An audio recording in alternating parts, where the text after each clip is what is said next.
Andy Burnham, Shadow Health Secretary.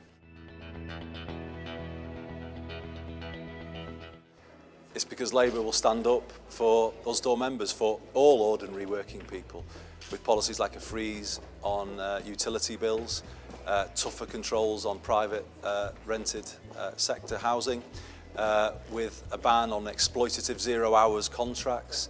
You know, these are the policies that ordinary working people need to give them more security at work and at home, and that's why people should vote Labour.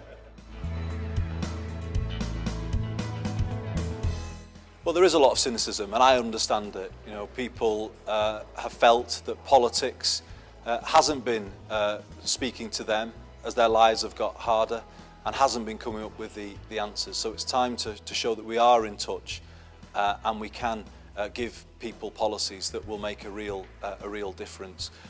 Policies like renewing the NHS for the 21st century, policies that are deal with things that people care passionately about, and that's what Labour will do as we bring forward our 2015 manifesto.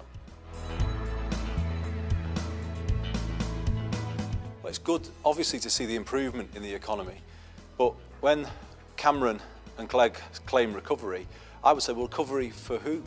Because many ordinary families aren't feeling it, and when Cameron claims about 100 million private sector jobs, he never says how many of those jobs are part-time or 0 hours contracts. You know, and that's what's happened in recent times. People who are already doing well have done even better, whereas those lower down have had the security taken away from them in the workplace. So my challenge would be, you know, recovery for who? Many people are facing a cost of living crisis where they're struggling from week to make ends meet. And that is something that this out-of-touch government just doesn't understand. Labour does. It's why we've got policies that will make a difference, and it's why people should vote Labour in 2015. Well, Labour created the NHS, and Labour will restore the principles of a National Health Service, which are currently under threat. This government said there would be no top-down reorganisation. They brought forward the biggest ever, but worse, it's put the NHS on a path to privatisation. They're forcing NHS contracts out to the private sector. Now, as Labour Health Secretary, I said I wanted to draw a line under the market, and that is my policy. I believe in the public NHS and what it represents, a service that puts people before profits. And that's the difference. Labour stands foursquare for that against a government that is breaking it up and selling it off before our eyes. So the NHS will be a huge issue come the next election. It has gone downhill under Mr Cameron with all of the changes he's brought in. It's got harder for people to get a GP appointment. There's chaos in A&E. You know, Labour will restore the NHS as a public service, and that's the very firm commitment I make to all us door members. Well, I think we've got to expose the contradictions of UKIP. They talk about immigration in one breath, but in another, they talk about total deregulation of the labour market, removing people's employment protection. And that will undercut British jobs, and it will lead to more immigration, not less. That's the first thing. But then we've got to also expose some of the policies of UKIP that don't often get spoken about, such as their proposal for full privatisation of the NHS.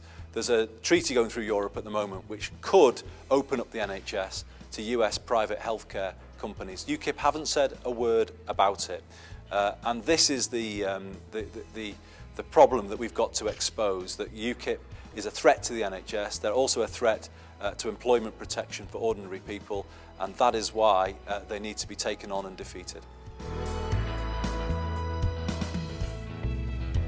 Well, I believe passionately in the trade union link. That's our history, our heritage as a party.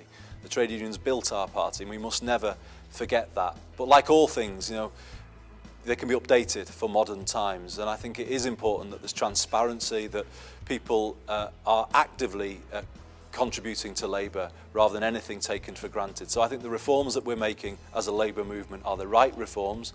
They will ensure that we are stronger from attacks by the right going forward. But you know, in a world where we can't have state funding of political parties, I wouldn't call for that. The next best is to have ordinary people contributing a small amount to fund a political party, and that is the Labour Party, and we must defend that, because the alternative is rich city donors, private health companies, funneling money into the likes of the Tory party, and that is damaging for democracy. So Labour as the People's Party, with millions of people making a small contribution, is the way to go. That's what the reforms that Ed has brought forward secure, and I think it puts us in a very strong position to build the People's Party in the 21st century.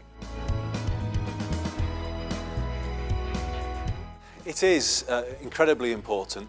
But, you know, life has changed. I don't think the newspapers and the media are as powerful as they once were, where they used to claim to win elections. I think in that world as well, it can often make political parties timid and frightened of the media. Well, that's not where Ed Miliband's Labour Party is. You know, we need to get our message out using the new media, don't we? Get the message out directly to people on their doorsteps, you know, talking face to face. That's the way to go, rather than running campaigns that are based all about media sound bites. Get out on the doorsteps, communicate with people directly, tell them the difference that Labour will make, and that's the way to win in 2015.